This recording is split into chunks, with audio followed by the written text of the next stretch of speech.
Hi friends, welcome to our channel. இன்றைக்கி நம்ம இந்த வீடியோவில் நம்ம ரேஷன் கடையிலலாம் வாங்குற கோதுமையை வந்து எப்படி க்ளீன் பண்ணி மில்லில் நம்ம மாவு திரிச்சதுக்கப்புறம் ரொம்ப நாளைக்கு இந்த பூச்சிலாம் பிடிக்காமல் எப்படி ஸ்டோர் பண்ணி வைக்கலாம் அப்படிங்கிறத தான் பார்க்க போகிறோம்.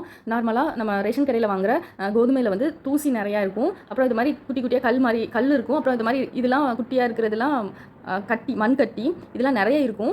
நமக்கு வந்து அந்த சொலவில் வந்து படைச்சி க்ளீன் பண்ண தெரியும் அப்படின்னா ரொம்ப ஈஸி. ஆனால் எனக்கு தெரியாது, நானும் ட்ரை பண்ணி பார்த்துட்டேன், என்னால் கற்றுக்கிடவே முடியலை. அந்த டைமில் நம்ம எப்படி க்ளீன் பண்ணலாம், நம்மளே செல்ஃபாக எப்படி க்ளீன் பண்ணலாங்கிறத நம்ம பார்க்கலாம். நார்மலாக நிறைய பேர் வந்து ரேஷன் கடையில் வாங்குற கோதுமை கூட வெளியில் கடையில் நல்ல கோதுமையும் வாங்கி சேர்த்து மிக்ஸ் பண்ணி வந்து திரிப்பாங்க. நான் ஆனால் எப்போவுமே ரேஷன் கடையில் வாங்குற கோதுமை மட்டும்தான் அது மாதிரி பண்ணி திரிப்பேன். ரொம்ப சூப்பராக, சப்பாத்திக்கும் சூப்பராக வரும், பூரிக்கும் சூப்பராக வரும். ரொம்ப நாள் மாவு இருந்துச்சாலும் கெட்டு போகாது. அது எப்படிங்கிறத பார்க்க போகிறோம். ஃபஸ்ட்டு ஒரு அகலமான பாத்திரத்தில் நம்ம மாற்றிக்கலாம். இது கூட நம்ம தண்ணி ஊற்றி நல்லா ஊற வைக்கணும். கண்டிப்பாக 2 மணி நேரம் ஊற வைக்கணும். இது மாதிரி நம்ம தண்ணி ஊற்றி நல்லா மிக்ஸ் பண்ணும் போதே அதில் இருக்கிற தேவையில்லாத தூசிகள்லாம் மேலே நல்லா மிதக்கும். அப்போ வந்து நம்ம ஈஸியாக அதை வந்து வடிகட்டிடலாம். அதுக்கப்புறம் நம்ம 2 மணி நேரம் ஊற வைக்கிறதுனால அந்த மண் கட்டிகள்லாம் இருக்கும், அதெல்லாம் நமக்கு கரைஞ்சிரும். கரைஞ்சதுக்கப்புறம் நம்ம க்ளீன் பண்ணி எடுக்கிறதுக்கு ரொம்பவே சூப்பராக இருக்கும். இங்கே பாருங்கள், நல்லா மிதக்குது. இந்த மாதிரி நல்லா மிக்ஸ் பண்ணிக்கிட்டே இருந்தோம்னா நமக்கு அதுக்குள்ளே இருக்கிற தூசி எல்லாமே ஈஸியாக நமக்கு வந்து வெளியில் வந்துடும்.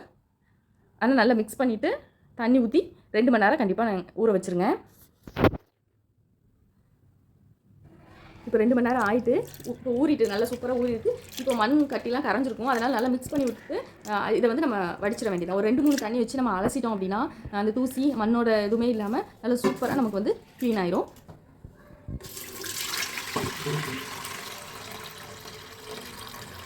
தண்ணி கலரே எப்படி இருக்குன்னு பாருங்கள், ரொம்ப மண்ணாக இருக்கும். இது மாதிரி இன்னும் 2 தண்ணி வச்சு நம்ம நல்லா அலசிக்கலாம். ஒவ்வொரு தடவையும் நம்ம இது மாதிரி கைட்டை விட்டு நல்லா மிக்ஸ் பண்ணும்போது தான் அடியில் தங்கி இருக்கிற எல்லா டஸ்ட்டு எல்லாமே நமக்கு வெளியில் வரும்.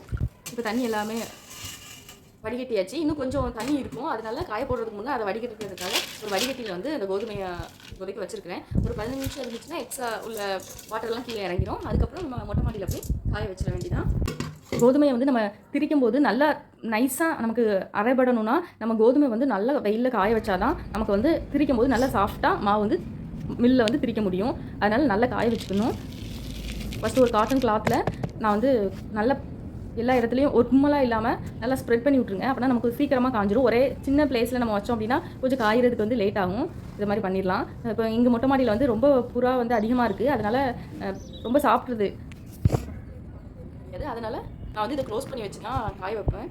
ஸோ 2 லேயரை க்ளோஸ் பண்ணி வச்சு தான் காய வைக்க முடியும். ஏன்னா ஒரு லேயர் மட்டும் இருக்கிற மாதிரி துணியை வச்சு நம்ம க்ளோஸ் பண்ணி காய வச்சாலும் அது கொத்தி கொத்தி சாப்பிடுது. அது மட்டும் இல்லை, மேலே உட்காந்து கொத்தி சாப்பிடும்போது அதனுடைய எச்சம் எல்லாமே அந்த துணி மேலே பட்டுரும். அதனால் 2 லேயர் போட்டு இது மாதிரி சுற்றிலும் நான் வந்து கிளிப்பை வச்சு பின் பண்ணிடுறேன். அப்போனா அதனால் எதுவுமே பண்ண முடியாது. இது மாதிரி ஒரு 2 நாள் வச்சு நல்ல வெயில் நல்லா சூப்பராக காஞ்சிருக்கணும். ஒரு கோதுமை எடுத்து சாப்பிட்டு பாருங்கள், நல்லா முறுமுறுன்னு இருக்கணும். அப்போனா நமக்கு வந்து நல்லா காஞ்சிட்டுன்னு அர்த்தம். நல்லா சூப்பராகவும் க்ளீனாக இருக்குது. இப்போ மில்லில் கொடுத்து திரிச்சிட்டு வந்தாச்சு. மில்லில் கொடுத்து திரிச்ச உடனே நம்ம அதை தந்த உடனே நம்ம அதை க்ளோஸ் பண்ணிடக்கூடாது. ஒரு பக்கெட்டில் எதுவும் வாங்கினாலும் பக்கெட்டை உடனே க்ளோஸ் பண்ணக்கூடாது, கொஞ்சம் ஓப்பனில் தான் இருக்கணும். நான் வந்து ஒரு துணிப்பையில் தான் எடுத்துகிட்டு வருவேன். அப்போ அந்த துணிப்பை வந்து கொஞ்சம் ஓப்பன் ஏர் போகிற மாதிரி வைப்பேன். ஏன்னா நம்ம அப்படி சூடோட க்ளோஸ் பண்ணி வச்சிட்டோம்னா அது கட்டி பிடிச்ச மாதிரி ஆயிரும், அது நல்லா இருக்காது. அது மாதிரி வீட்டில் வந்ததும் இந்த மாதிரி பாத்திரத்தில் மாற்றி கொஞ்சம் நேரம் ஒரு 1/2 hour வச்சா அந்த சூடெல்லாம் போயிடும். அதுக்கடுத்து நம்ம என்ன பண்ணணும், கண்டிப்பாக சலிக்கணும். சலிச்சா தான் நமக்கு வந்து பூரி சப்பாத்திக்கு கோதுமை தோசைக்கெலாம் மாவு வந்து நல்லா சாஃப்டாக நமக்கு கிடைக்கும். ஏன்னா இதில் வந்து கண்டிப்பாக நமக்கு வந்து உமின்னு சொல்லுவாங்களா, அது வரும். அதனால் ஃபஸ்ட்டே நம்ம இது மாதிரி நல்லா சலிச்சுட்டு எடுத்து வச்சிடணும். இப்போ கோதுமை வந்து நமக்கு ஒழுங்காக காயலை, நம்ம வந்து அதுக்குள்ளே நம்ம அரைக்க கொடுத்து எடுத்துகிட்டு வந்துட்டோம் அப்படின்னா